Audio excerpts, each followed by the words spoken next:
Hi, and welcome back to my channel. This is entitled Haman's Demonic Obsession. As I read the book of Esther, I realize that I share a similar characteristic of Mordecai, never feeling the need to honor men. Now, this is with exception. I am aware of the perils of ungodly relationships, soul ties, and trauma bonds. For obvious reasons, I am past that now. I wipe the dust from my feet and keep it moving, even when it hurts. Notwithstanding, I have always had the mindset that I value no man above Jesus, even those in authority. Moreover, I know from whence my help comes. Regardless of whether you are the president, renowned entertainer or businessman, employer or supervisor, millionaire or billionaire, you are but a man. We can't save our own souls alive. This is evident in the ancestors that have died before you. Mordecai would not bow to Haman. This has nothing to do with pride. This is about reverence of the one true God. As Haman, individuals place high esteem and self-regard and the need to be recognized. Hence the prevalence of being honored and glorified to feel like gods. It has never made sense to me. Haman became enraged, seeking not only to destroy Mordecai, but to also extinguish all the people of God. Please know that the battle is always spiritual. When Mordecai learned of Haman's plans, he was distraught. Refusing to take off his clothes, rather sackcloth, and present himself in a decent manner according to man, knowing that the matter is now in God's hand. I feel the need to point out that when you are in a position of authority, you must be mindful of who is serving you. Don't allow pride to blind you to the vulnerability of your disposition. King Ahasuerus, or Xerxes, should have been more diligent in inquiring as to why any man would want to extinguish an entire group of people. The matter should have never gotten this far. Nevertheless, the Lord knows the beginning to the end. So we need to trust God when the why is unclear. Mordecai most likely was clueless as to why he advised Esther not to reveal who she was. Likewise, Esther did not question her uncle, resolving herself in obedience. When you don't understand what God is doing, just be willing and obedient. It is imperative to know that the Holy Spirit is omnipresent. Remember this.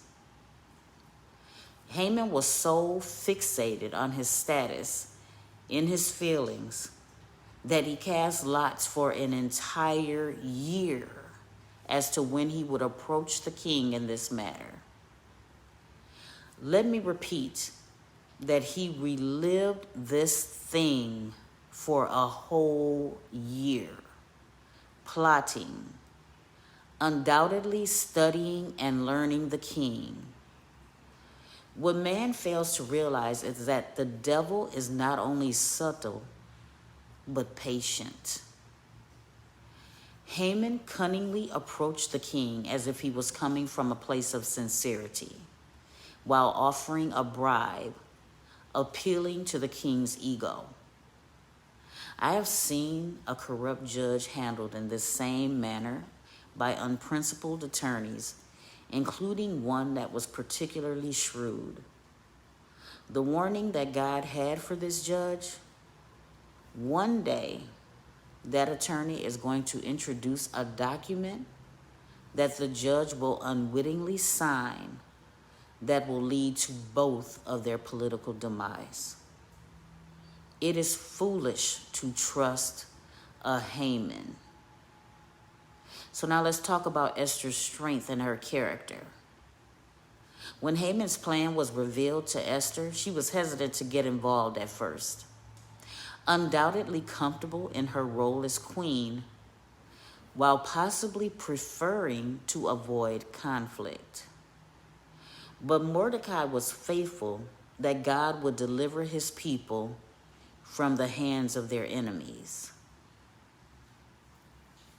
Mordecai warned Esther that if she did not do what she was ordained to do, that the outcome would be worse for her household.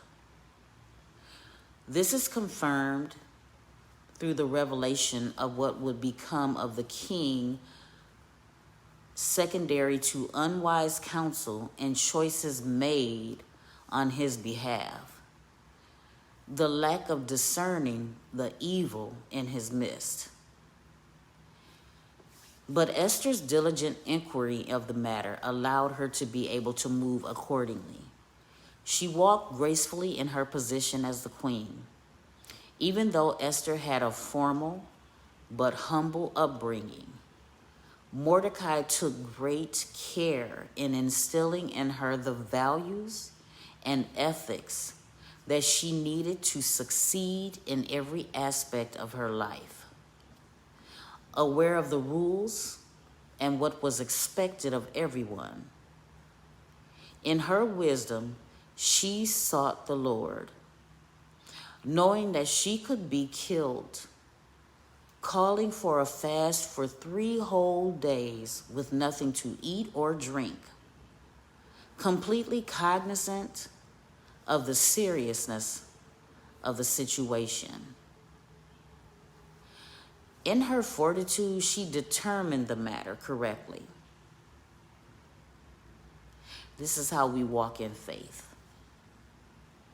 The king had not summoned Esther in 30 days.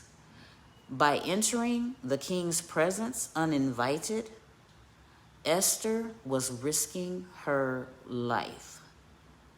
But God gave her favor in his sight. Not only that, but when the king saw her, he immediately knew that she was troubled. He loved Esther enough to learn her, even among all the other numerous women. Sadly, this is the one place where she was lacking. She didn't realize the influence that she had in his sight. Listen to how he confirmed it. When she came before King Ahasuerus, he offered her up to half of his kingdom, not once, but 3 times. But he was also a double-minded man. Those around King Ahasuerus knew his personality. Remember that Haman took a whole year to approach the king regarding his evil plan. Even Esther didn't reveal her reasoning for coming to him right away.